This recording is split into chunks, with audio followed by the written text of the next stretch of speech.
आज आपण कुठलाच विषय ठरवलेला नाहीये. या दोघांनाही ते विषय माहिती नाहीयेत. गंधार म्हणजे एकदम इज ऑन फायर. मी एक पेन विकतोय आणि तुम्ही आता ते माझ्याकडनं घ्या किंवा 1 महिन्याने मी तुम्हाला घरीच आणून देतो. OTT मुळे लोक थिएटरला सिनेमा बघत नाहीत.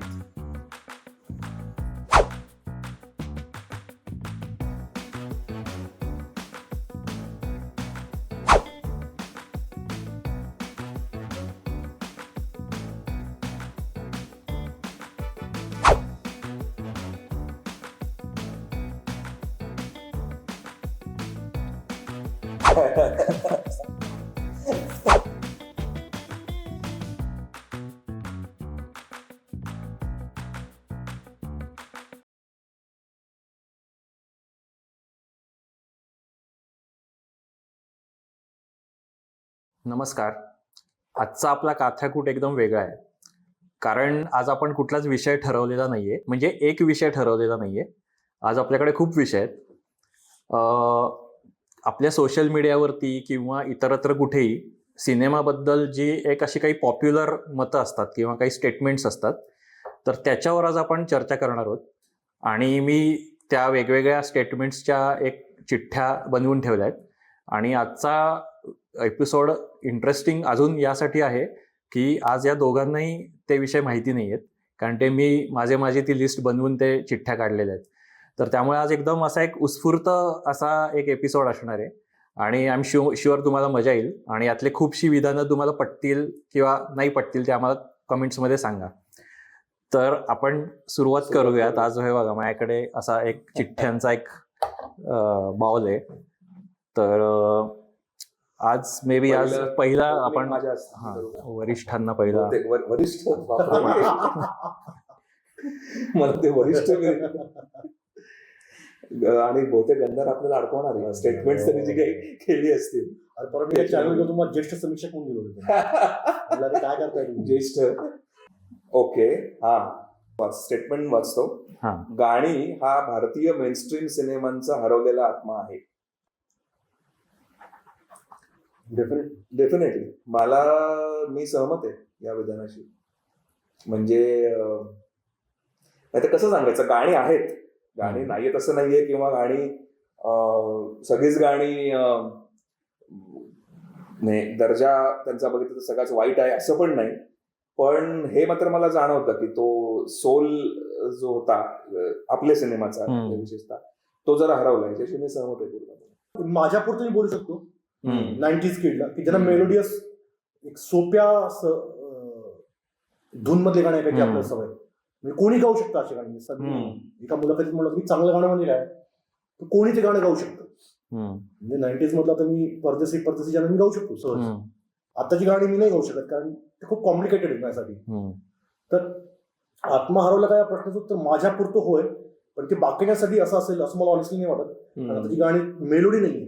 जो मेलोडी जो आपल्या सिने गाण्यांचा आत्मा होता सुरुवातीपासून ते साधारण 2010 पर्यंत म्हणलं तरी चालेल, तो आता राहिला नाही. आता म्युझिक खूप टेक्नो पण झाले आता. म्हणजे टेक्नॉलॉजीचा वापर खूप वाढलाय. आधी कसं ते सगळं एकत्र रेकॉर्डिंग करायचे, गायका एकत्र माईक समोर गाणी गायचे, मग ते म्युझिशियन सगळे जमून एकत्र ते म्युझिक क्रिएट करायचे. आता ते इतकं ते एका वाद्यातून सगळे जर होत असेल कीबोर्डवर, बरोबर, तर त्यात मजा काय राहिली. पण हे अगेन हा माझ्या जनरेशनचा ज्याला 90s किड म्हणतात त्यांचा तो पॉईंट ऑफ व्ह्यू आहे. तो 90s किड आता पुढच्या ज्या जनरेशनला जेन झीला तो कितपत आपल्या मला माहिती नाही. त्यांचं मत घ्यायला पाहिजे. पण माझ्या पुढचं तो आत्मा कधीच हरवलाय. मी आता कुठल्या सिनेमाची गाणी ऐकत नाही. मला ते नेहमी मला असं वाटतं की सिनेमांसाठी तो एक आत्मा होता, कारण सेम 90sचेच आहेत जे इंग्रजी सिनेमे पण बघत होते ज्याच्यात एकही गाणं नव्हतं, तरी पण ते बघितले जायचे, ॲप्रिशिएट केले जायचे. पण गाणी चांगली पाहिजेत ही एक अशी एक बेसिक नेसेसिटी आहे. तर त्या दृष्टीने तो मग आत्ता असा हरवलेला आत्मा वाटतो की त्यात कुठलीच गाणी नसतात चांगली. असतात ती 1-2 असतात, ती मोस्टली रिमिक्सच असतात आधीची.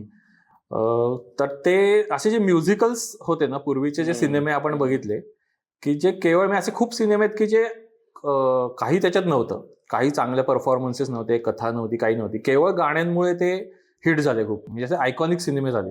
असे खूप सिनेमे आहेत आपल्याकडे. पण असे सिनेमे तुम्हाला आठवतात का की ज्याच्यात गाणी आहेत ती फारशी चांगली नाही आहेत, पण तरी सुद्धा तो सिनेमा केवळ त्याच्या कथेमुळे, परफॉर्मन्सेसमुळे वगैरे वगैरे हिट झाला? असे मला क्वचितच काही म्हणजे आठवतच होतं नाही. की आधी गाणे जितके हिट तेवढा सिनेमा हिट होईल, शक्यता वाढायच्या खूप. आता तसं ते कंपल्शन नाही काही. आता तसं कंपल्शन नाही ते. आता गाणे नाही चालले तरी कोणाला फरक पडत नाही, कारण 15-20 दिवसाचं प्रमोशन हम्म. सिनेमाचं असतं.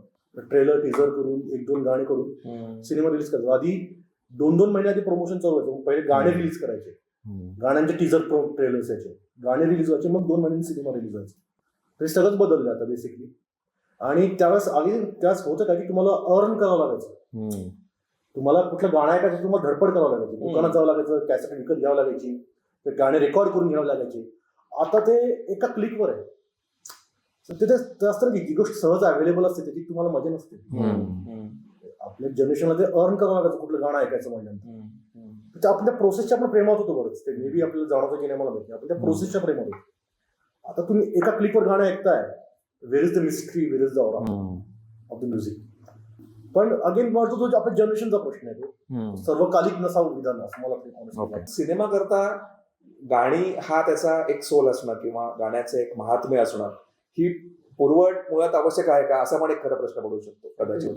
की ते बहुतेक असं झालंय की आपण आपला सिनेमा ज्या ट्रेडिशन मध्ये वाढलेला आहे ना, त्याच्यात ते इतकं अद्वैत झाल्यासारखं आहे की आपण तसं इमेजिन नाही करू शकत. आणि खरं बघायला गेलं तर गाणे म्हणजे स्टोरी टेलिंग मधला अडथळा आहे खरं तर बरं का. क्रूर विजन करतो गाण्याने स्टोरी हॉल्ट होते. 5 मिनिटं स्टोरी थांबते तुमची आणि पुढचे 5 मिनिटं खरं स्टोरीच्या दृष्टीने गाण्यात काही होत नाही. फार कमी गाणी अशी की ज्यातून स्टोरी पुढे जाते, रेअर गाणी असतात. पण नॉर्मल नाच गाणं असतं, हे असतं. तर एक मोठा बंच ऑफ थॉट स्कूलवाला असा एक माणूस होता की त्यांना वाटतं की गाणी नकोच सिनेमा, कारण बेसिकली स्टोरी टेलिंग अडथळा. आपण हॉलिवूड सिनेमा बघतो गाण्यांची बघतो. तर ते असं म्हणणारं स्कूल एक पुढे आलं खूप गेल्या काही वर्षामध्ये की ते म्हणतात गाणे नको आम्हाला, प्रमोशनसाठी एखाद दुसरं गाणं करू, पण ते अडथळा होईल त्याचा आमच्या स्टोरी टेलिंग मध्ये, का आम्ही गाणे करायचे. असं पण एक प्रॉब्लेम काय, आपल्याकडे संगीत म्हणजे चित्रपट संगीत, आपल्याकडे संगीत म्हणजे चित्रपट संगीत असतं बहुतेक लोकांसाठी. ते पण चुकीचं. त्याच्या पलीकडे एक मोठा वास्ट प्रांत आहे. तर मे बी असं म्हणू शकतो की हा म्हणजे स्पेसिफिकली हिंदी सिनेमांचा आत्मा आहे गाणी, कारण आपण त्या ट्रेडिशनवरती आपण हे झालो. इव्हन मराठी सिनेमे पण असे खूप आहेत ज्यात गाणी नाही आहेत, पण तरी ते चांगले आवडलेले सिनेमे आहेत. म्हणजे रिजनल सिनेमे मल्याळम किंवा हे सुद्धा. तर हा मोस्टली बॉलिवूड ज्याला म्हणतो आपण, त्या बॉलिवूडचा जास्त आत्मा आहे. तो आत्ता जरी मिसिंग असला तरी म्हणजे तो सय्याराचे गाणी हिट झाली, सय्याराची हिट झाला हा कोइन्सिडन्स नाही. सय्याराचे गाणी हिट झालं सगळ्या गाणी. तर अनुराग बसू असेल किंवा मोहित सूरी असेल, असे 1-2 दिग्दर्शक आहेत ना, त्यांचे गाणे अजूनही उत्तम असतात आणि ते सिनेमात चालायला मदत होती त्यांची. म्हणजे आज पण गाणे चालू सिनेमा चालतो तुमचा, तेवढंच खरं. पण तसं होतं दिसत नाही बस. म्युझिक सेन्स असणारे लोक पण कमी आहेत का आपल्याकडे, कमी झालेत का? ते संगीत दिग्दर्शक तशी कमी झाली जे मासेस पर्यंत पेनिट्रेट करू शकतात. आपण एक मुद्दा आपण आता पुढचा मुद्दा घेऊयात अमोलकडे.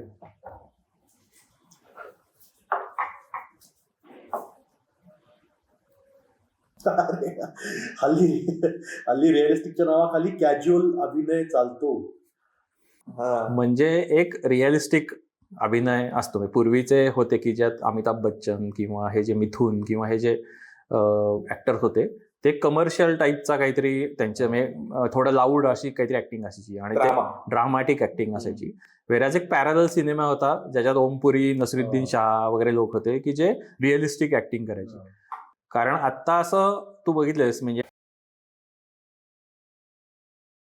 तेव्हापासून असं झालं की जे नेहमी तुम्ही बोलता इतर तुमच्या आयुष्यात सुद्धा तसंच ते पात्र येऊन बोलतात. म्हणजे तसेच सगळे ऍक्टर येऊन बोलतात. म्हणजे अशीच पात्र लिहिली पण जातात की जी अर्बन सेटिंग मधली आहेत किंवा एका रिच क्लास मधली, अपर मिडल क्लास मधली, की जी तसेच बोलतात. तर असं तुम्हाला काय निरीक्षण आहे का तुमचं? तुम्हाला काय वाटतं? आपल्याला ना अगेन तो जनरेशनचा प्रॉब्लेम आहे असं मला वाटतं की आपण मेलोड्रामावर वाढलेली पिढी आहे. आपल्याला लाऊडची सवय. म्हणजे आपल्या नाटकातला अभिनय पण असं असतो की पहिल्या लाईन मध्ये बसलेल्या माणसाला कर्कशाने वाढलं पाहिजे आणि लास्ट लाईन मध्ये बसलेल्या माणसाला घ्यायला पाहिजे. आपल्या सिनेमातली ऍक्टिंग पण तेवढी त्याच झोन मध्ये होती. तर आपली पिढी मेलोड्रामाची पिढी आहे. त्यामुळे मे बी आपल्याला ते सध्याचं जे रिअलिस्टिक असतं ते आपल्याला खूप कॅज्युअल वाटू शकतं. पण मला वाटतं इट्स गुड थिंग ऍक्च्युअली की सिनेमा जितका रिअलिस्टिक होईल तितकं चांगलं पण आहे. म्हणजे दोन्ही सिनेमांची तितकीच गरज आहे. लाऊड ऍक्टिंगची पण तितकीच गरज आहे आणि कॅज्युअल ऍक्टर्स असतात त्यांची पण एक वेगळीच गरज आहे असं मला वाटतं. की मला वेकरची खूप आवडतो त्याच्यामध्ये. किंवा ते रॉम कॉम्स जे होते सगळे 2010 पासून 2020 ते मला आवडतात खूप. यशवंत खुरानाचे, राजकुमार रावचे सिनेमे ते मला आवडतात खूप. कारण ते पण गरजेचे आहेत. मला वाटतं की दोन्ही गरजेचं आहे. मेलोड्रामा आता पुष्पासारखे सिनेमे पण आहेत ते खूप आरडाओरडा आहे सिनेमात. त्याच्या KGF सारखे सिनेमे खूप आरडाओरडा आहे त्याच्यामध्ये. तर मला वाटतं दोन्ही प्रकारच्या सिनेमांची गरज आहे. तुम्हाला कुठलं ऍक्टिंग स्कूल आवडतं याच्यावर ऍक्च्युअली डिपेंड आहे. जर तुम्हाला नसीर उमा आवडत असेल तर तुम्हाला ते आवडेल. तुम्हाला बच्चन आवडत असेल तर तुम्हाला लाऊड ऍक्टिंग आवडेल. म्हणजे पर्सनल आहे ऍक्च्युअली सगळा मुद्दा. तू मेलोड्रामा ज्याला म्हणतोस ना, म्हणजे Amitabh Bachchan for example, Agnipath for example, किंवा नाना पाटेकर क्रांतीवीर, किंवा असे आपल्याला अनेक उदाहरणं सापडतात. पण त्याच्यामध्ये ना काहीतरी एक त्यात काहीतरी एक पॅशन होती, त्याच्यामध्ये काहीतरी एक ट्रिगर होता असं मला फार वाटतं. आणि ते मला खरंच म्हणजे मिस होतो. तो ड्रामा जो आहे ना, त्या ड्रामामध्ये मला इन्व्हॉल्व्ह व्हायला किंवा त्याचा इम्पॅक्ट माझ्यावरती हे करून गेला मला समोर आवडतं. आणि हा परत एकदा आता हा चॉईसचा मुद्दा आहे. म्हणजे मी असं म्हणणार नाही पण की सगळ्यांना तसं व्हावं. पण त्याच्या जोडीने जो आता इरफान खान फॉर एक्झाम्पल, इरफान खान हा इतका थोर अभिनेता होता. त्याचे अनेक रोल्स हे असे वास्तववादी अभिनयाच्या याच्यातले आहेत, पण तरी पण त्याच्यामध्ये अभिनय म्हणून आहे काहीतरी. तर ते तुला फार आकर्षित करतात. म्हणजे इरफान खानचा अभिनय, पिकू सारखं उदाहरण समजा आपण घेतलं, पिकू त्याचा रोल कुठलाही त्याचा रोल बघतो ते खूप आकर्षित करतं. पण ते मिसिंग, ते मला मिस होतं असं वाटतं. जे मी अमिताभ बच्चनचं म्हणतोय, तो जेव्हा अग्निपथमध्ये जेव्हा तो आउटबर्स्ट त्याचा जेव्हा असतो सगळ्या, की पुरा नाम विजय दिनानाथ चव्हाण, त्यातला जो ड्रामा जो आहे ना, ओव्हर द टॉप किंवा लार्जर दॅन लाईफ, किंवा नाना पाटेकर जेव्हा त्या सीन मध्ये येते की हिंदू का खून मुसलमान का खून, त्यातनं तुमच्यामध्ये जे एक असं हे तयार होतं, एक अशी पॅशन, आणि तुम्ही ज्या त्या एका ऑ मध्ये येत्या सगळ्या, ते फार त्याच्यात एक वेगळी मजा आहे. त्या नाट्यामध्ये एक फार वेगळी मजा आहे. आणि मग जर का तो ड्रामा नसेल तर मग काय पॉइंट आहे सिनेमामध्ये? तू जे म्हणलास की रिअलिस्टिक ऍक्टिंग आणि कॅज्युअल ऍक्टिंग याच्यात काय फरक आहे किंवा काय, तर मला असं दिसतं की एक आहे ती व्यक्ती ऍज अ परफॉर्मर, म्हणजे तो ऍक्टर, आणि एक आहे ते कॅरेक्टर जे ते करणारे. तर जी ऍक्टिंग त्या कॅरेक्टरच्या जेवढं जवळ जाईल तेवढी रिअलिस्टिक आहे. म्हणजे तू जे इरफान खानचं उदाहरण दिलंस की ती त्या कॅरेक्टरच्या डिमांड खूप पूर्ण करणारी त्याची ऍक्टिंग आहे, म्हणून ती रिअलिस्टिक आहे. पण कॅज्युअल ऍक्टिंग म्हणजे ती ऍक्टिंग जी त्या म्हणजे त्या माणसाच्या ऍक्टरच्या जास्त जवळ असते, की त्याला एवढंच येत आहे, म्हणजे तो तेवढंच करू शकतो, अशा टाईपचं, की जो त्याच्यात फार कष्ट इन्व्हॉल्व नसतात किंवा फार विचार इन्व्हॉल्व नसतो, त्याला त्यांनी कॅज्युअल ऍक्टिंग असं म्हणलंय. तर मला असं एक माझं स्वतःचं एक हायपोथिसिस आहे की जेव्हापासून स्टार किड्सचं खूप आलं ना, की 2010च्या वगैरे किंवा त्याच्या आसपास, की खूप स्टार किड्स लॉन्च व्हायला लागले आणि मोठे मोठे सिनेमे बनायला लागले, तर तेव्हा त्यावेळेला त्यांचं एक लिमिटेड ऍक्टिंग स्किल्स लक्षात घेऊन तसे कॅरेक्टर्स निर्माण झाले ते लॉन्च होण्यासाठी, की तसे लिहिले गेले की ज्याच्यात कॅज्युअलनेसच पुरेसा आहे. तुम्ही आहात जसे घरी वागता तसेच इथे येऊन वागा, आणि त्याच्यात मग ते एक सेंट्रल कॅरेक्टर ठेवून मग काहीतरी गोष्ट घडेल. तर ते, आणि म्हणून मग ते पुढे खूपसे चालले नाहीत, खूप कमी लोक पुढे चालली, कारण जिथे त्यांना खरंच पात्र निभावायची होती, रिअलिस्टिक ऍक्टिंग करायची होती, तिथे मग ते तोकडे पडत गेले. तर तसं एक मला फरक वाटतो. I agree with you. तू म्हणतो ते नक्कीच तथ्य आहे, पण ह्याला अपवाद सुद्धा आहेत हे आपण मान्य करू. म्हणजे मला फॉर इन्स्टन्स पटकन आठवलेलं उदाहरण आहे 2-3, म्हणजे आलिया भट्टने जो रोल केलाय ह्याच्यामध्ये उडता पंजाब, म्हणजे तो ती अरे वर्ल्ड क्लास अभिनय आहे. म्हणजे तिथे ती पूर्णपणे त्याला हे करते स्टार किडच्या ह्याला, किंवा फॉर दॅट मॅटर मला ऋतिक रोशननी केलेला रोल ह्याच्यातला विक्रम वेदामधला सुद्धा त्याचा रोल मला खूप हे वाटला होता, किंवा शाहिद कपूरचे रोल असे आहेत काय. आपण आहेत स्टार किड्सवरती प्रश्न आहेत, आपण बोलूयात त्याच्यावर. एनिवे, हा 90sचं संगीत हे क्लिअरली रेहमान, आणि रेहमानने तर म्युझिक डिरेक्टर्स असं विभागलं गेलं होतं असं वाटतं का? नाही वाटत मला. कारण सांगतो, रहमान फुल फ्लेज हिंदीमध्ये फार उशीर आला तसा. 95 ला आला 95 रंगीला. 89 ते 95, म्हणजे आता तर 90s डिकेड जरी म्हणत असेल ना तरी ते युग तसं कयामत 1988 बरोबर. तिथून सुरू झालेलं युग आहे. 10 वर्ष रहमान नव्हता. रोजा मला वाटतं 92-93 पण रिअरली येतात हो. तो फुल फ्लेज आला रंगीला, नंतर फुल फ्लेजली बॉलिवूडमध्ये आला आणि खूप करायला लागला. अर्ध डिकेड ऑलरेडी होऊन गेलं होतं आणि ते डिकेड ऍक्च्युली नदीम श्रवण, अन्नू मलिक, आनंद मिर्जा यांचं होतं. मग 95 नंतर जतीन अली रहमान, अगेन तिथे जतीन अली पण होतं. दिलवाले दुल्हनिया ले जाएंगे, कुछ कुछ होता है, सगळे मोठे त्यांचे 95 नंतरचे. हा फरक कुठे होता, त्याची म्युझिक अरेंजमेंट खूप वेगळी होती बाकीच्यापेक्षा. तर नदी शर्मा एकदा म्हणले पण होते की he is the best music arranger in the country, but we are the best music director in the country. पण ते खूप वेगळं होतं बाकीच्या लोकांपेक्षा. त्या अर्थानं रहमान आणि रहमान इतर, कारण मला तर त्यांनी टेक्नो म्युझिक पण बरंच वापरताना सुरू केला. त्याने आणि विदुषा आणि दोघं लोक टेक्नो म्युझिकचा वापर खूप मोठ्या प्रमाणात सुरू केला. तो सिंगर साऊथचे वापरायचा बरेच, तर हिंदी मेनस्ट्रीम मध्ये फार कमी सिंगर वापरतो. कुमार शानू, अलका याग्निकचा तर वापरच नाही केला त्याने. त्यामुळे उदित नारायण आधीमध्ये यायचा. सिंगर त्याचा साऊंड वेगळा होता, त्याचं म्युझिक अरेंजिंग वेगळं होतं त्याचं. त्या दृष्टीनं यस म्हणता येईल. पण 95 नंतर ऑब्व्हियसली सगळं 95च्या आधी हेच होते सगळे जण, म्हणजे आपले रेग्युलर जे खेळाडू होते. फिल्मफेअर अवॉर्डची लिस्ट काढून बरेच तो दिसतील. म्हणजे राजसारखा सिनेमा आम्हाला 2002-2003 ला काही राज एवढी हिट झाली आपके गाने से करणे में. तर कार्यरत होते, चांगले कार्यरत होते. असं नाही की त्यांचा जतीन अली खूप चांगलं उत्तम म्युझिक देत होते शेवटी. सो असं नाही म्हणता येणार, पण जसं म्हणलं गायक वेगळे होते, साऊंड वेगळा होता रहमानचा, त्या दृष्टीने तो खूप वेगळा होता बाकीच्यापेक्षा. रहमानचं वेगळं आहे, पण डॉमिनेशन म्हणशील तर रहमानचं फुल ऑन डॉमिनेशन कधीच नव्हतं. हा डॉमिनेशन कधीच नव्हतं. डॉमिनेशन नसेल, पण असा क्लिअर फरक, म्हणजे मला का असं वाटतं की एकतर ओरिजिनॅलिटी, म्हणजे ही तीच आपण जी काय नावं घेतली त्यातली खूप कमी ओरिजिनल्स होते. वेरॅज रहमानचं इतकं, म्हणजे आता लिटरली सगळे रिसोर्सेस असताना किंवा खूप लोक शोधत असतात कंटेंट क्रिएट करण्यासाठी की हे गाणं ह्याच्यावरून घेतलंय, आणि ह्याच्यात कधीच रहमानचं नाव दिसत नाही. त्याचं स्वतःच खूप दिसतं की ह्याच्याच एका गाण्यातनं त्याचं दुसरं, किंवा क्लासिकल म्हणजे कर्नाटिक म्युझिक मधलं काही रेफरन्सेस असतात.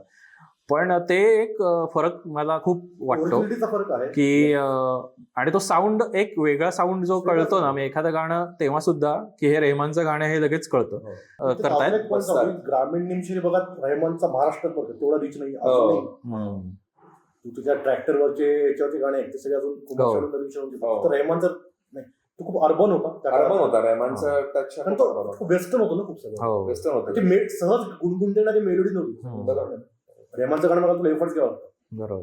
तर ते त्याच्यामुळे ग्रामीण नेमशील बघ मात्र अजून रहमानच्या याच्यापासून तितका नाही, जितका बाकीचे लोक अजून पॉप्युलर होते तितका रहमान अजून ग्रामीण नेमशील बघा महाराष्ट्रात बघा, महाराष्ट्रात तर नाही.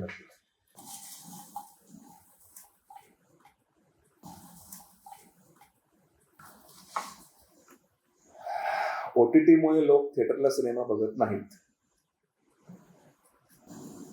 स्टॅटिस्टिकल डेटा बघायला पाहिजे, पण हो असं मला वाटतं. पण आहेच नाही. मी आत्ताच एक आकडेवारी बघितली की मी वाटस ग्रुपवर फॉरवर्ड पण करतो.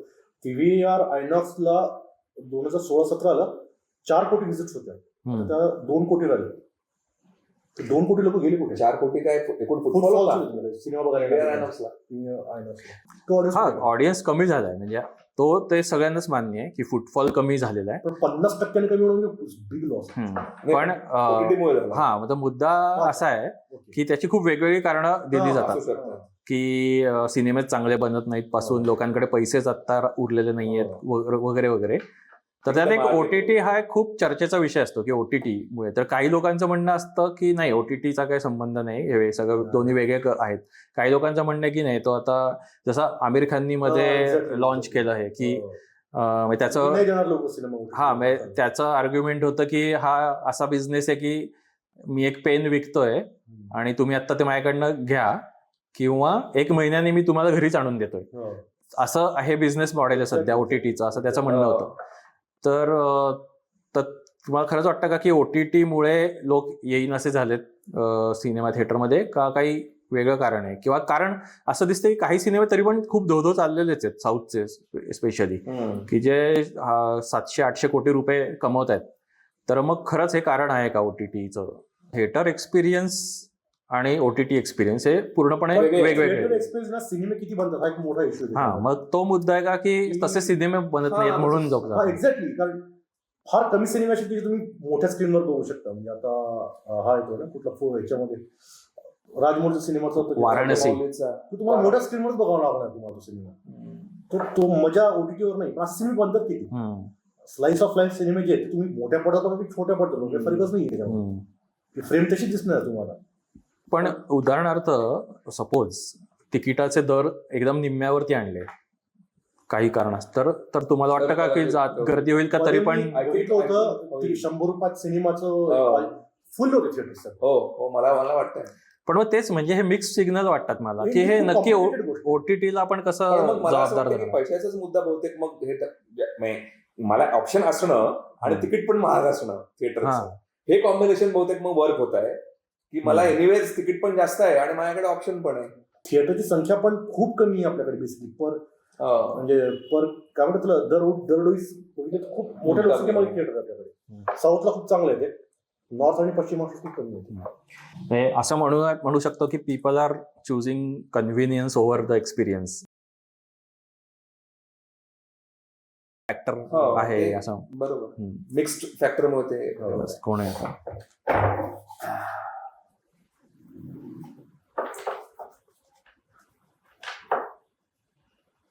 90च काय ते नुसतं आपल्याला. तुला 90s 90चं संगीत सर्वश्रेष्ठ चित्रपट संगीत. हो ऑब्व्हियसली माझ्यासाठी त्याच्यात नो डिप्लोमॅटिक नो डिप्लोमॅटिक. मला असं शेवटी तो हॉर्मोन्सचा पण खेळ यार. म्हणजे जेव्हा तुम्ही 15 ते 20 वर्षाचे असताना जे संगीत येतं तेच सर्वोत्कृष्ट संगीत असतं. असतंच म्हणजे प्रत्येक पिढीला तू म्हणतोय त्यांच्या तरुण टीनेज मधलं. म्हणजे आशिकी 2 असेल किंवा आता सय्यार असेल किंवा अजून काय काय असेल ते एका पिढीसाठी ते तितकेच महत्वाचे असणार की आपल्यासाठी 90चे म्युझिक होतं आपल्यासाठी. सो याच्यात तुम्हाला डाऊटच नाही. तुमचा काही वेगळा सर्वश्रेष्ठ नाही, मला असं नाही अगदी मी म्हणणार. मला 90च म्युझिक खूप आवडतं. सर्वश्रेष्ठ असं म्हणणं हे थोडंसं एक आपण त्याला लेबल लावल्यासारखं होतं. पण मला अजून म्हणजे जेन्युइनली वाटतं की मदन मोहन, शंकर जयकिशन आणि वगैरे वगैरे लोकांनी जे म्युझिक केलं ते मला कधीही ग्रेट वाटतं. दोन गोष्टी वाटतात मला 90sच्या गाणी जी आहेत त्याच्यात आणि ह्याच्यात, की त्याच्यात लिखाण खूपच ग्रेट होतं आधीचं. ही 90s मधली गाणी चं लिखाण हे मोस्टली अशा गीतकारांच्या हाती होतं की जे खूप प्रमाणावर गाणी लिहित होते, धपाधप त्यांची गाणी येत होती. तर त्यामुळे ते फारसं काही त्या ह्याच्या पुरतं सिनेमा पुरतं ते होतं. पण त्यात तसं काही लाईफ फिलॉसॉफी नव्हती. म्हणजे जसं आनंद बक्षींची गाणी असतात किंवा पूर्वीच्या खूप गीतकारांची गाणी, त्याच्यात एक लाईफ फिलॉसॉफी होती की जी आत्ता पण तुम्ही ऍप्लिकेबल होते, तुम्हाला आत्ता सुद्धा ऐकलं तरी. तर तो पॉइंट मिसिंग वाटतो मला. पण अमोल जसं म्हणला तसं की ती गाणी ग्रेटच आहेत, त्याच्यात काहीच वाद नाही, जुनी गाणी म्हणजे. पण त्याच्यात आठवणी गुंतलेल्या नाहीयेत कुठल्या. कारण तर त्यामुळे ह्या गाण्यांमध्ये खूप आठवणी गुंतलेल्या असल्यामुळे ती एकदम पर्सनल वाटतात. आणि ती लिहिण्यावर तू बोललास ना, मी 6-7 शब्द 90s मध्ये दिल, प्यार, इश्क, मोहब्बत, धडकन, ह्या 7 शब्द 90s मध्ये असं गाणं तुम्ही 7 म्हणजे रोमॅन्टिक गाणं, ड्युएट गाणं की त्याचे शब्द नाही ते गाणं सापडणार नाही. इकरार आणि इन्कार पण दोन कंपल्सरी. कारण अगेन तो मुद्दा तो की सर्वसामान्य माणसाला ती गाणी आपल्याला पाहिजे असं त्या अवस्था होतं. 60-70च्या गाण्याला उर्दूचा बऱ्यापैकी खूप प्रभाव होता. आणि उर्दू ही जनभाषा नाही आहे, किती गोड असते, किती सुंदर असते, ती मासेसची भाषा नाही. 90s मध्ये ते इतकं मासेस ओरिएंटेड बनलं. खरं ती प्रोसेस 80s मध्ये सुरू झाली होती बप्पी लहरीच्या काळापासून, लक्ष्मण पॅरेच्या काळापासून. ती 90sला पूर्णत्वाला गेली. पण मग ते महत्वाचं की शेवटी मग ऊसतोड कामगार कसं म्हणणार ना उर्दू गाणं, ते सोपं असणं हा फार महत्वाचा फॅक्टर होता त्याच्यामध्ये. दुसरं व्हरायटी पण खूप होती का 90sच्या, असं मला वाटतं की कम्पेअर्ड टू आधीच्या एरामध्ये एका ठराविक ह्याच्यातली गाणी होती, मेलोडियस Melodious, हा. मेनली गाणी होती, आणि काही लोकगीतांचा काही प्रभाव असणारी गाणी होती, आणि शास्त्रीय संगीत म्हणजे. हा, हा. पण 90s मध्ये खूपच संगीतकारांचं प्रमाण खूप वाढलं, म्हणजे अचानकच खूप लोक येऊन त्यांचं संगीत घेऊन आले. आणि आपण ऑलरेडी त्याच्यामध्ये बोललो, इंडी पॉपवर मध्ये. की ते तर अजूनच त्याच्यात ऍडिशनल गोष्ट Correct, होती. correct. असं पण असू शकतं की तेव्हा एक्सपोजर मिळालं म्हणून आपल्याला कळलं, म्हणजे आधी 60s 50s मध्ये पण ही व्हरायटी खूप असणार, पण ती त्याचं ऍक्सेस नव्हता फारसं, ते त्या पॉकेट्समध्ये होतं, ते रेकॉर्डेड नसेल मेनली. ते आता 90s मध्ये असा एक सुवर्ण काळ होता की जिथे टेक्नॉलॉजी ऍक्सेसिबल होती खूप, आणि खूप लोकांना वाव होता त्यांचं ऍडिशन्स करायला, त्यामुळे खूप वेगवेगळ्या प्रकारचं संगीतकार आले, त्यांची वेगवेगळी गाणी आली. तर तो पण एक मुद्दा वाटतो मला. 90s मध्ये रोमॅन्टिक सिनेमे मोस्टली बनले. रोमॅन्टिक सिनेमात हो. गाण्यांसाठी खूप सुपीक सिच्युएशन Yes. असतात त्याच्यामध्ये. तेवढं 90s च्या गाण्यामध्ये. आणि दुसरा त्यात का पॉईंट, त्यावेळेस खूप कॅसेट कंपन्या होत्या, त्यांची खूप कॉम्पिटिशन होती. व्हिनस होती, टिप्स होती, पॉलिग्राम काही अशीच नाव हो. टी सिरीज होती. ती सिरीज होती. तर त्या फार मेहनत घेते संगीतावर, हो. कारण म्युझिक चाललं म्हणजे सिनेमा चालला असं त्यावेळेस, आणि त्यावेळेस म्युझिकचं मार्केट खूप मोठं होतं, हो. कॅसेट विकलं जाण्याचं वगैरे वगैरे. बरोबर. त्यास अर्निंग व्हायची त्याने म्युझिक मधून. आता ते इंटरनेट एज मध्ये ते बंद आले, हो. कारण तुम्ही कुठूनही डाउनलोड करू शकता गाणे, त्यामुळे फुकट. जास्त लोक कॅसेट देऊन विकत घ्यायचे, तर ते आर्थिक चलन म्हणून मोठ्या प्रमाणात व्हायचं 90s मध्ये, कारण तोपर्यंत देशात बऱ्यापैकी सोबत आली होती, सगळीकडे टेप रेकॉर्डच आले होते बरं. 60s 70s मध्ये कसं लोक टीव्हीवर ऐकायचे नाही, तर असं कुठे लोकांकडे पर्सनल माध्यम नव्हतं गाणं ऐकण्याचं काही, हो. 90s मध्ये होतं. तर हे 3-4 फॅक्टर्स महत्वाचे आहेत. 90s गाणे खूप जास्त काय केली, आणि मेलोडी.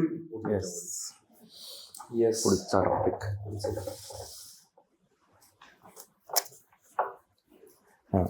स्टार किड्स मुळे हिंदी सिनेमाची वाट लागली. हा एकदम असं- वेगळंच चुकलाय. स्टार किडची परंपरा आपल्याकडे पहिल्यापासूनच आहे, असं नाही की आताच एकदमच यायला लागले. मला वाटतं ना की तुमची मानसिक ना तुटणे हे सगळ्यात मोठं कारण बॉलिवूड. पण सिनेमा पण तसे बनवत नाही. आता सयारामध्ये काही दोघं फार ग्रेट नव्हते, फार काही ऍक्टिंग मध्ये. सिनेमा चालला मूवी आता राहुल राय अन्नू वगैरे होते, दोघं आउटसाइडर होते, ते काही चांगले होते ऍक्टर नव्हते. ऍक्टर गाण्यामुळे चाललं सिनेमा, ते दोघं चालले त्याच्यामुळे. तर ते एक कारण आहे, मी असं नाही म्हणत की ते कारण पूर्णच नाकारता नाही येणार, की अतिशय वाईट अभिनेत्यांना मोठमोठे महत्वाचे रोल दिले जातात, ते महत्वाचं कारण आहेच आहे. पण ही परंपरा आपल्याकडे खूप पहिल्यापासूनच आहे. म्हणजे असे आपले मोठे स्टार्स पण बघितले तुम्ही, फार उत्तम महान अभिनेते नव्हते. म्हणजे unpopular opinion, Rajesh Khanna never great actor, तो कधीच चांगला एवढा महान अभिनेता नव्हता. त्याला स्क्रीनवर कसं व्हायचं त्याला माहिती होतं, त्या लोकांना ते पण माहित नाही. पॉलिटिक्ससाठी त्यांना म्हणजे परत कोणतरी सांगत होतं मुलाखतीमध्ये की ते तर 90% लोकांना हिंदीच येत नाही. म्हणजे तुम्ही ज्या भाषेतले सिनेमे करताय ती भाषाच तुम्हाला येत नाही, त्याच्यासाठी इंग्लिश मध्ये मला वाटतं की हिंदी तुम्हाला येत नाही, त्यांच्यासाठी रोमन मध्ये डायलॉग लिहिले जातात. पण ते डायलॉग तुम्ही लिहा रोमन, पण त्यातले इमोशन्स त्यांना कळतात का, हा महत्वाचा मुद्दा आहे. त्या लोकांना भारतात ज्या देशात राहतात त्या देशावरती सोशो पॉलिटिकल त्यांना काहीही माहिती नसते. त्यांचं ते साऊथ बॉम्बेचे जग आहे ते इतके अडकून पडले की त्यांच्या भारतच त्यांना माहित नाही. हे खूप अँगलनं चुकीचं आहे. म्हणजे स्पेशली फिल्म मध्ये काम करणाऱ्या लोकांना सगळं माहित हवं, डीप नॉलेज नको, पण सोशो पॉलिटिकल करंट तुमच्या देशात काय आहे, तुमच्या देशात काय होते, आता दुष्काळ पडलाय का, कुठे अतिवृष्टी होती, हे तुम्हाला बेसिक गोष्टी तुम्हाला माहित असेल as a actor, as a artist म्हणून, त्याच्यात ते कमी पडतात. आता तू असा विचार कर की दिलीप कुमारने गंगा जमुना सिनेमामध्ये जो रोल केलेला आहे एका खेड्यातल्या माणसाचा, आता त्याच्यात तो परफेक्ट दिलीप कुमार तुम्हाला वाटतो, खेड्यातला माणूस तेव्हा होता तसा आज पण आहे, पण स्टार किड्स असा रोल करू शकतील का, अशी एक खरंच शंका येते. कारण त्यांची नाळ तुटणं हा जो म्हणतोय त्याच्याशी पण त्याचा संबंध आहे. म्हणजे I think as far as I remember Aamir खाननी लगानमध्ये असा एक गावातल्या माणसाचा केला होता, पण त्यात सुद्धा परत तो आमिर खानचा एक जरा जो काही ऑरा असतो तो त्यात सुद्धा होताच. पण असं एखादं उदाहरण घेता येतं. पण नाहीतर मगाशी जसं आपण बोललो तसं सगळं हे अर्बन सेंट्रिक खूप झालेलं आहे. त्यांना असे चॅलेंजेस खरंच स्वीकारता येतात आणि ते तसे वाटतील का, त्या मातीतला माणूस म्हणून तो वाटू शकेल का, ही खरंच शंका आहे. त्यातल्या मला अपवादात्मक काही सैफ अली खानचं आपण मला वाटतं विलनच्या बोललो होतो की तो वाटतो ओंकारामध्येच त्या मातीतला, तो कुठल्याही अँगलनी सैफ अली खान असा दिसत नाही.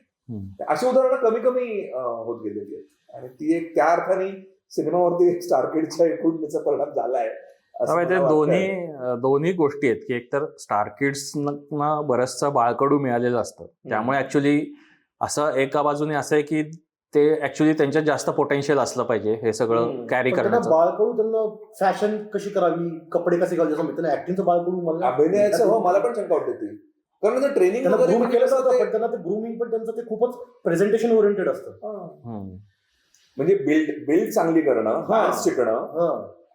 ऍक्टिंग घोडेस्वारी करणं, शिकणं वगैरे हे सगळे फॅक्टर. अभिनयाचं काय, अभिनयाचं कॉन्टॅक्ट बाबतीत असतात जरा- प्रोड्युसर डायरेक्टरशी, सगळे अंकल वगैरे असतात, आंटी असतात त्यांच्या, हम्म. ते ग्रूमिंग होत असेल, पण ऍक्टिंगचं काय. हम्म. म्हणजे जसं आलिया भट एक एक्सेप्शन आलिया आहे. भटचं रणबीर exception. रणबीर हो, कपूर. रणबीर कपूर. अबे ते कपूर खानदानचं तेच की सगळेच तयारच असतात तयार ते, असतात. म्हणजे असे कोणी तिथे बोट ठेवायला जागा नाहीये जागा की नसते. हे star Kareena kids. Kapoor is good म्हणजे. हो. करण कपूर पण चांगली आहे, पण तिला मर्यादा वेगळ्या, तिच्या पर्सनॅलिटीमुळे काही मर्यादा पडतात हम्म. की ती अशी वाटूच शकणार नाही ना कुठल्याही अँगलने. ती एखाद्या खेड्यातली शोषित बाईचा रोल ती नाही करू शकणार, हम्म. कारण तिची पर्सनॅलिटी तशी नाहीये. पण तसा आलिया भट्ट तसा केला पण रोल, हो. त्यात ते चांगली हे झाली. तर म्हणजे सांगायचा मुद्दा की हे होऊ शकतं, पण कदाचित आता आम्हाला म्हणाल तसंच तशा कथा पण यायला पाहिजे. म्हणजे हे सगळंच असं इंटरलिंक्डच आहे. पण आता तुझं आहे ना.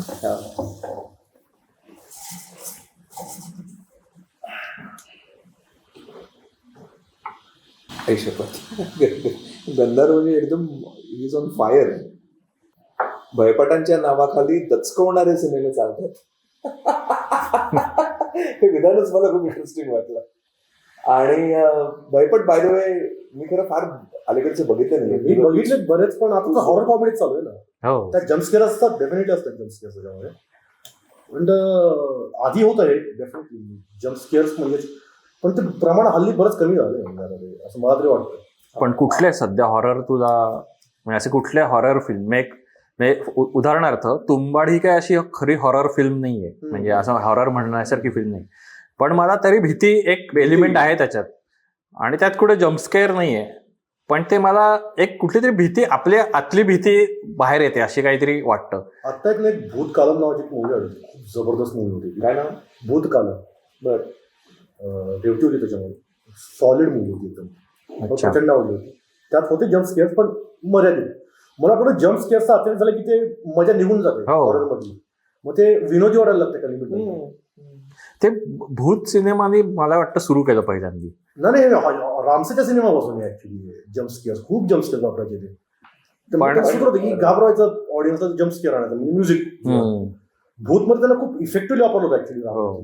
पण झोपेत तू तिला बघतो पहिल्यांदा उभी असते तिच्या समोर, हॉरिफाय. म्हणजे रामूचं हॉरर खूप, रातमध्ये पण रामूला खूप, रातमध्ये पण आता मात्र जम्पस्केअर्स किती होती मला आठवत नाही. पण हा भूत मध्ये खूप स्पेसिफिकली त्यांनी ते आवाजाचे वगैरे इफेक्ट्स खूप आणले होते, आणि म्हणजे ऍज सच भीतीपेक्षा ते तसं तेच सारखं दचकून बोर होतं मग, की अरे ठीक आहे झालं आता असं. आता झालं. त्याचा अतिरेक मारून टाकतो. हा, त्यात भीतीचा मला वाटतं त्या गोष्टीत काहीतरी एक एलिमेंट असला पाहिजे भीतीचा प्रॉपर, की जो लॉंग लास्टिंग त्या अख्ख्या हल्ली प्लॉट ना भर चांगलं काय झालं हॉरर जॉनरमध्ये, की त्यात इमोशनल एलिमेंट्स बरेच ऍड झालेत, आणि ती फिल्म हॉररच्या पलीकडे जाऊन काहीतरी भाष्य करते, सामाजिक किंवा काहीतरी वैयक्तिक नातेसंबंधावर. ते पण इंटरेस्टिंग. हेरिडिटरी सारखा मूवी असेल, अजून कुठले म्हणता येईल, बरेच मूवी आहेत. म्हणजे आता मी ड्रॅक्युलाचा एक सिनेमा गेला, द विच नावाचा सिनेमा आहे, ते अप्रतिम सिनेमा आहे. बरेच सिनेमा ते, आणि ते वरकरणी तुम्हाला हॉरर वाटतात, पण ते ना काहीतरी मोठं भाष्य करू इच्छित. तुंबाडमध्ये पण ग्रीड आहे. हो. तुंबाडमाचा उद्देशच ग्रीड माणसाची एखाद्याचं अधपतन कसं करू शकते, तोच विषय त्याचा. तर ना हे असे हॉरर मला आवडतात की जे काहीतरी मोठं लार्जर स्टेटमेंट करतात. त्याचा उद्देश फक्त प्रेक्षकांना घाबरवणं एवढंच नाही. तर ही इव्होल्युशन हॉरर मूव्हीज मध्ये झाली आहे, हॉलिवूडमध्ये इव्हन आपल्याकडे पण कमी प्रमाणात झाली आपल्याकडे. बट त्याचा आता तू मगाशी म्हणलास ना की हॉरर भीतीचा एलिमेंट किंवा हॉरर तो एक थॉट असा तुला संपूर्ण सिनेमाभर तो पसरलेला असणं, आणि तो तुझ्या पण अशात तो रेंगाळत राहणं, ती भीती अशी रेंगाळत राहणं कायम, हा इफेक्ट माझ्या मते भयपट जे एकेकाळी चांगले भयपट जे देत होते तो मिसिंग आहे. म्हणजे शायनिंग किंवा शायनिंग सारखा आहे. वेपन्स नावाचा एक सिनेमा बघितला, हो, अप्रतिम सिनेमा. वेपन्स मध्ये हे आहे ना, तो मिसिंग नाही ते मुलांची स्टोरी भयपट आहेत, एलिमेंट्स आहेत त्याच्यात, बरेच आहेत एलिमेंट्स भयपटाचे त्याच्यामध्ये. तर असं ट्रॅडिशनल भूत नाहीये, steel it's horror movie. Together नावाचा एक मूवी आता आला होता काही दिवसांपूर्वी की त्यात भूत नाही. आता हॉरर सिनेमाचे साच्यामध्ये कसे बोलत की भूत नाहीये त्याच्यामध्ये. तर ते काहीतरी मोठं म्हणजे आता वेपन्स मध्ये लहान मुलं आहेत, त्यातून तरी काहीतरी लार्जर स्टेटमेंट करायचा प्रयत्न केला. अरे मी आता टुगेदर मध्ये त्यांनी माणसांची कंपॅनियनशिप वर भाष्य करायचा प्रयत्न केला. टुगेदर अप्रतिम सिनेमा आणि तू तुला घाबरतो पण तो काहीतरी लार्जर सांगतो तुला. तर हे हॉरर सिनेमा मला खूप आवडतात अशी या टाईपची. पण आता ते जे एक ते फाउंड फुटेज जॉनर असतो याच्यातला, त्यातले ते कुठले आले होते मध्ये खूप त्याचे पार्ट आले फाउंड फुटेज. हा म्हणजे असं हॉरर असतं, तेच ब्लेअर विच प्रोजेक्ट वगैरे. ब्लेअर विच प्रोजेक्ट आणि एक दुसरा कुठला होता त्याचे खूप पार्ट आले, ते फेमस झाला होता. रेक REC नाही तर त्याच्यात तर काहीच नाही होत. म्हणजे त्यात बऱ्याच सिनेमांमध्ये तर कोणी काही भूत तर येत पण नाही. शेवटी कधीतरी असं पटकन ते जातात ना, असं लहान मुलं पटकन गेली वगैरे अशा टाईपचे भूत दिसतात. पण त्या दचकवतात ते सारखं की आता येईल म्हणजे या भीतीनेच आपण. तुला जर भूत सतत दिसलं तुझी भूताची भीती संपते तुझी. भूताची भीती कशात आहे, भूताची भीती संपणं हा सगळ्यात मोठा प्रॉब्लेम. भूताची खरी भीती की तुला दिसत नाहीये कुठे, कुठून तुला माहित नाहीये. त्याचं न दिसणं ही त्याची मोठ्या सगळी स्ट्रेंथ आहे. जर तुला भूत कंटिन्यू म्हणजे रामसेच्या सिनेमात भूत दिसत तुला हसू यायचं एका लिमिट नंतर त्याला बघून. झी हॉरर शो भूताच्या पायात आदिदास शूज होते त्याच्या पायात. तुला अशा गोष्टी काय लागतात, त्याला तू घाबरलास जास्त. ते स्केरी होतं. भूताकडे शूज आदिदास माझ्याकडे नाही येत. ते न म्हणजे जो व्हॉट एव्हर जो सुपर नॅचरल एलिमेंट जो न दिसणं ही सगळ्यात मोठी स्ट्रेंथ आहे. कंटिन्यू दिसायला आली की तुमची जाते मध्ये. नाही मगाशी मला एक उल्लेख करायचा होता तो फ्रँकेस्टाईनचा. आता जो आली आहे ना फिल्म सुंदर. आणि अरे फ्रँकेस्टाईनच्या निमित्ताने मी त्याचं बघितलं, थोडा रिसर्च केला. 1818 साली त्या मुलीने ती कथा लिहिलेली आहे आणि शी वॉज 19 years old. ती शेली, मेरी शेली. आणि ती शेली म्हणून जो कवी होता त्याची ती वाईफ, शेली नावाचा जो प्रसिद्ध कवी होऊन गेला ब्रिटनमध्ये. तर त्या मुलीने ती 1818 सालची स्टोरी आहे. आणि मी नंतर बघत होतो अरे जवळजवळ दरवर्षी सिनेमा निघालाय फ्रँकेस्टाईन वरती. त्याची इतकी अडॅप्टेशन झाली आहे आणि तो अजूनही निघतो. म्हणजे मला खरंच माहित नव्हतं. आणि तो बाय द वे फार अप्रतिम आहे. म्हणजे त्याच्यात आणि मी मगाशी जे म्हटलं ना की एक थॉट तुला काहीतरी तो असं हाऊंड करत राहतो, ते होतं फ्रँकेस्टाईन. फ्रँकेस्टाईन हा असा परत तो काही असा खूप तुला भयंकर स्केरी आणि असं नाही हे वाटत. त्याचं तसा दिसणं थोडंसं हे आहे विचित्र. आणि कारण तो वेगवेगळ्या माणसांचे अवयव एकत्र करून बनलेला माणूस होतो असं त्याचं, अशी त्याची स्टोरी आहे. पण ते थॉट लेवलला तुम्हाला ते फार खेळून जातं. आणि गेल्या काही दिवसात मिसिंग वाटतात स्टोरी. भूतापेक्षा ते माणसामधलं इव्हिल किती भयानक होऊ शकतं या टाईपचे सिनेमा सॉलिड असतात. तर या चिठ्ठ्या खूप आहेत, तुम्ही बघू शकता इथे. तर आपण जरा हे थोडा विराम घेऊयात आत्ता आणि पुढच्या एपिसोडमध्ये किंवा पुढच्या भागामध्ये ही चर्चा अशीच चालू ठेवूयात. तर भेटूयात आपण पुढच्या भागामध्ये. पण भारतातले बायोपिक्स म्हणजे बोलायलाच नको. म्हणजे बायोपिक्स म्हणजे ती ग्लोरिफाईड PR ऍक्टिव्हिटी आहे. कृतिका AI आहे ऍक्च्युली डान्स मधला. गोविंद हा माणूस आहे. मराठी प्रेक्षक मराठी सिनेमांना सपोर्ट करत नाहीत. पण हे बायस तर होतं पण मी शाहरुख खान बद्दल असं वाटतं मला. पण त्याने जे प्रयोग केले ते बॉक्स ऑफिस चालले नाही. आणि आमिर खानने प्रयोग चालून दाखवले बॉक्स ऑफिसला मोठा फरक होता. सचिन बोरिंग आहे, तो गुड गाय, तो बोरिंग आहे. लोकांना आवडत फॉर तुमच्या मेकिंग मध्ये. तुम्ही त्याचा खापर प्रेक्षकावर नाही करू शकत.